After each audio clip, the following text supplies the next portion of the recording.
అదే RTV app వార్తల్ని క్షణాల్లో చదివే అవకాశం ఉంటుంది. ఒక న్యూస్ పేపర్, ఒక టెలివిజన్ ఛానల్ మీ చేతుల్లో ఎప్పుడూ ఉంటాయి. నేను డాక్టర్ శ్రీనివాస్ని, ఇక్కడ NTR district hospital medical superintendent and DCHS Anakapalli incharge. నిన్న ఈవినింగ్ సడన్గా మాకు అక్కడ నక్కపల్లి నుంచి medical superintendent cum paediatrician madam phone చేశారు. సార్ ఇలా కొన్ని కేసులకి ఎలర్జిక్ మేనిఫెస్టేషన్స్ వచ్చి డయేరియా, వామిటింగ్స్ లా అవుతుంది అని చెప్పేసి నైట్ అబౌట్ 8:30-9 ఆ టైంలో. అయితే వెంటనే నెక్స్ట్ కాల్ మళ్ళీ హోమ్ మినిస్టర్ గారి దగ్గర నుంచి వచ్చింది. డాక్టర్ గారు ఏం జరిగింది, అక్కడ ఇష్యూ అవుతుంది అన్నట్టుగా చెప్పారని. వెంటనే ఎంక్వైరీ చేస్తే మేడం ఇది ఒక 15 కేసులు డిస్క్రీట్, అంటే డిఫరెంట్ ఏరియాస్ నుంచి వచ్చిన వాళ్ళు, నిన్న జాయిన్ అయిన వాళ్ళు కాదు, సోమవారము శనివారము అలా జాయిన్ అయిన వాళ్ళకి రొటీన్గా ట్రీట్మెంట్ అవుతుంది మేడం. ఆ ట్రీట్మెంట్ మార్నింగ్ ఇచ్చిన ఇంజెక్షన్, మధ్యాహ్నం ఇచ్చిన ఇంజెక్షన్ వల్ల కూడా ఇబ్బంది అవ్వలేదు.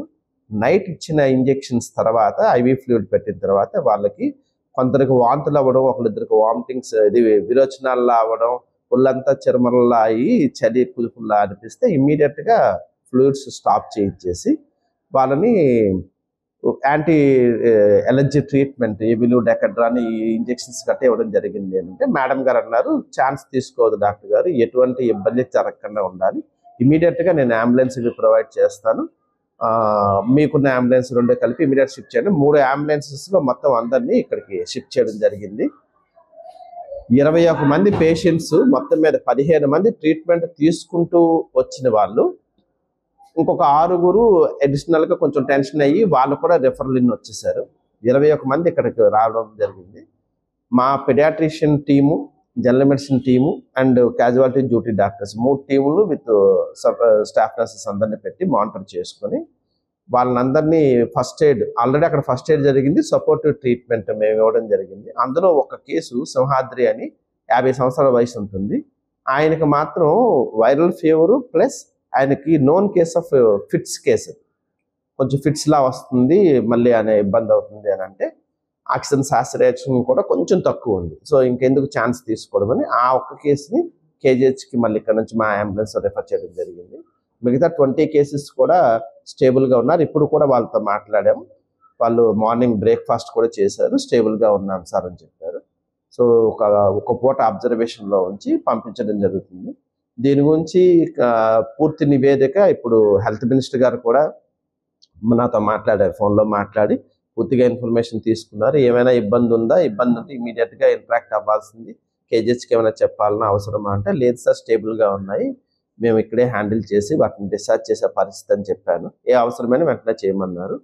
అలాగే నిన్న నైట్ అండ్ మార్నింగ్ కూడా కలెక్టర్ గారు ఎవ్రీ అవర్లీ ఆ ప్రాసెస్ ఎలా ఉంది, ట్రీట్మెంట్ ఎలా జరుగుతుంది అని మానిటర్ చేయడమే కాకుండా పొద్దున్న 6:30కి మళ్ళీ కాల్ చేసి డాక్టర్ గారు సిచ్యువేషన్ ఏంటి, ఎలా ఉంది అంటే మేడం అంతా స్టేబుల్గానే ఉన్నారు మేడం, ఇబ్బంది అయితే లేదని చెప్తే ఓకే చూడండి అవసరమైతే నేను వస్తానని చెప్పారు. సో ప్రజెంట్ సిచ్యువేషన్ కంట్రోల్లో ఉంది, కంట్రోల్ ఇన్ ద సెన్స్ స్టేబుల్గా ఉంది, ఎటువంటి ఇబ్బంది అయితే లేదు. వాళ్ళు ఇంకొక గంట గడియలో చూసుకున్న తర్వాత రొటీన్ టెస్ట్ చేసిన తర్వాత వాళ్ళని డిశ్చార్జ్ చేయడానికి పంపిస్తున్నాం. ఇప్పుడు ఏ బ్యాచ్ అయితే డ్రగ్స్ సెకండ్ టైం ఇచ్చారో నైట్, మొత్తం ఆ బ్యాచ్ అంతటిని IV ఫ్లూయిడ్స్ దగ్గర నుంచి, IV సెట్ దగ్గర నుంచి యాంటీబయాటిక్స్ వరకు అన్నిటిని కూడా ఇప్పుడు స్టాప్ చేయమని చెప్పి డ్రగ్ ఇన్స్పెక్టర్కి కంప్లైంట్ ఇచ్చాము. ఆమె వచ్చి ఇప్పుడు ఆ శాంపిల్స్ తీసుకెళ్తున్నారు. అలాగే APMSIDC మాకు టోటల్గా సెంట్రల్ డ్రగ్ స్టోర్ నుంచి ఏదైతే డ్రగ్స్ వస్తాయో వాళ్ళకి ఇన్ఫర్మేషన్ ఇవ్వడం జరిగింది. వాళ్ళు మిగతా ఏ CHCలకి, ఏ PHCలకి ఇచ్చారు స్టాక్, ఆ బ్యాచ్ నెంబర్ మొత్తం స్టాప్ చేయమని చెప్పారు. ఈ రిపోర్ట్ వచ్చిన తర్వాత అవి సేఫ్ అనుకుంటే వాటికి వెళ్తాం, లేదు అనుకుంటే వాటిని డిస్కార్డ్ చేయడం జరుగుతుంది. International lab facility, student lead startups, great academic exposure. KL, deemed to be university. రాత్రి సరిగా 12 గంటలకి మాకు హైయర్ ఆఫీషియల్స్ నుండి కాల్ వచ్చింది. నక్కపల్లి CHCలోని రియాక్షన్ వచ్చి చాలా మంది చిన్నపిల్లలకి క్రిటికల్గా ఉన్నారు, మీరు రెడీగా ఉండండి, అన్ని కేసెస్ అక్కడ పంపిస్తామని. మేము అన్ని అరేంజ్ చేసుకున్నాం, ICUలోని అలాగే పీడియాట్రిక్ వార్డులోని. 10 నిమిషాల్లోగా కేసెస్ అన్నీ వచ్చేసాయి. ఒక 23 కేసులు వచ్చాయి. అందులో 4 మాత్రం పిల్లలు ఉన్నారు, చిన్నపిల్లలు ఉన్నారు, మిగతా వాళ్ళందరూ అడల్ట్సే. అందరికీ జ్వరమును వణుకుతో పాటు వచ్చారు, జ్వరము వణుకు చలితో పాటు. అందరికీ రియాక్షన్ వచ్చిందేమోనని మేము సంబంధించి ట్రీట్మెంట్ అంతా ఇచ్చాము. అందరూ బాగానే ఉన్నారు. కానీ సింహాద్రి అనే పేషెంట్ మంచు నుంచి కింద పడిపోవడం వల్ల ఆ పనిలో కొంచెం హెడ్ ఇంజరీని కొంచెం క్రిటికల్ అయ్యారు. ఆ కేసు మేము కేజీహెచ్కి పంపించాము. అతను ఇవాళ కనుక్కొని చూసాము, ఫోన్ కనుక్కొని అతను కూడా బాగానే ఉన్నాడు. మిగతా 22 పేషెంట్లు ఇక్కడ ఉన్నారు, మన హాస్పిటల్లోనే ఉన్నారు. అందరూ నార్మల్ స్టేట్కి వచ్చేసారు. నైట్ వార్డులో అడ్మిట్ అయిన పేషెంట్స్ 30 మంది అడ్మిట్ అయి ఉన్నారు. అందులోని ఇంజెక్షన్స్ రాత్రి నైట్ డోస్ ఇచ్చినప్పుడు 8:30, 9:30 నుంచి ఒక్కొక్కరికి వాంతులు, హెడ్ ఏక్, చిల్స్, రైగర్, టెంపరేచర్ వచ్చింది. ఫస్ట్ 6 మెంబర్స్కి వచ్చిందండి. 6 మెంబర్స్ అయిన తర్వాత ఎందుకు వచ్చిందా అని ఫస్ట్ ఎవాల్యుయేట్ చేస్తే డ్రగ్ రియాక్షన్ వల్ల వచ్చింది అని తెలిసి వెంటనే ఎవిల్, డెకెడ్రాన్, హైడ్రోకార్టిస్ అని పారాసిటమాల్ ఇంజెక్షన్స్ ఇచ్చి స్టెబిలైజ్ చేసాము. వాళ్ళు బాగున్నారు. ఆ తర్వాత నెక్స్ట్ ఇంకొక 3 మొదలైంది. మొత్తం మేము పంపిన 15 మందితో పాటు ఇంకొక 7 మంది కూడా పంపించాము. వాళ్ళు కొంచెం పానిక్ సిచ్యువేషన్, రియాక్షన్ ఏం రాలేదు, వాళ్ళు కూడా పంపించాం. అందులో ఒక పేషెంట్ ఇక్కడ జాయిన్ అవ్వడమే బాగాలేదు. ఒక అతనికి నరాల్ వీక్నెస్ అది కొంచెం ఉంది, బాగా షుగర్ లెవెల్స్ ఎక్కువ ఉన్నాయి. ఆ కేసుని కేజీహెచ్కి రాత్రి పంపించారు అనకాపల్లి నుంచి. ఆ పేషెంట్ బాగున్నారు. రాత్రి అక్కడ కేజీహెచ్కి వెళ్ళంగానే పేషెంట్ కూడా బాగున్నారు. పొద్దున్న అయ్యేసరికి బాగున్నారు అందరూ. అతను కూడా బాగున్నారు. ఇక్కడ అనకాపల్లి ఉన్న అందరూ స్టేబుల్ గానే ఉన్నారు. International lab facility. Student lead startups. Great academic exposure. KL, deemed to be university. మాది అనకాపల్లి మండలం అండి. మాది అనకాపల్లి జిల్లా అండి. బాబుకి నేను 3 గంటలకు బాగోలేదని హాస్పిటల్ తీసుకెళ్ళాను సార్. తీసుకెళ్తే బాబుకి టెస్టులు చేసిన తర్వాత బాబుని ప్లేట్లెస్ పడిపోయి అన్నారండి.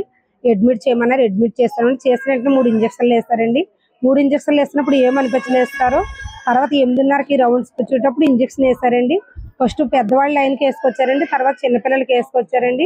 వేసుకొచ్చిన తర్వాత అది ఇంజక్షన్ వేసిన అరగంటకి ఒకరికొకరికి చేతులు చుట్టుపోవడం, చలి జ్వరం రావడం మొదలైందండి. రూమ్ లో ఇన్ఫెక్షన్ వచ్చేస్తుందేమో అనుకోని బాబుకి బెడ్షీట్లు కప్పేసి పిల్లలందరినీ బయటికి తీసుకెళ్ళిపోయామండి. తీసుకెళ్ళిన తర్వాత అరగంటకి పిల్లలకు కూడా స్టార్ట్ అయింది సార్.